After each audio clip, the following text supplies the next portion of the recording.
வணக்கம். தமிழ்நாடு 360 செய்திகள். திருவிடைக்கழி முருகன் கோயிலுக்கு பாதயாத்திரையாக செல்லும் பக்தர்களுக்கு கொள்ளிடத்தில் வரவேற்பு அளிக்கப்பட்டது. கடலூர் மாவட்டம் சிதம்பரத்திலிருந்து கடந்த 42 வருடமாக கடலூர் மாவட்டத்திற்கு சுற்று வட்டார பகுதியிலிருந்து ஆயிரக்கணக்கான பக்தர்கள் பாதயாத்திரையாக வருடம் திருடழி முருகன் கோவிலுக்கு செல்வது வழக்கமாக வைத்துள்ளனர். இதேபோல் இந்த ஆண்டும் பல்லாயிரம் கணக்கான பக்தர்கள் சிதம்பரம் நடராஜர் கோவிலில் இருந்து புறப்பட்டனர்.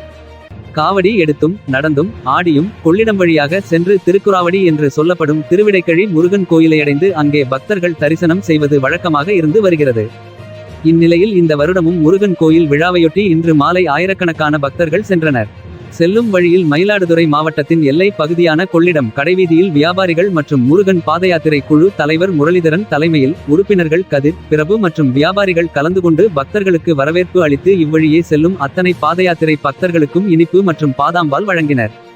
பக்தர்கள் இன்று காலை 10 மணி அளவில் திருவிடைக்கழி முருகன் கோயிலில் நடைபெறும் சிறப்பு அபிஷேகத்தில் கலந்து கொண்டு முருகனை தரிசனம் செய்துவிட்டு மீண்டும் பாதயாத்திரையாக திரும்பிச் செல்கின்றனர். தமிழ்நாடு 360 செய்திக்காக கொள்ளிடத்திலிருந்து கே.ஆர். சந்திரன்.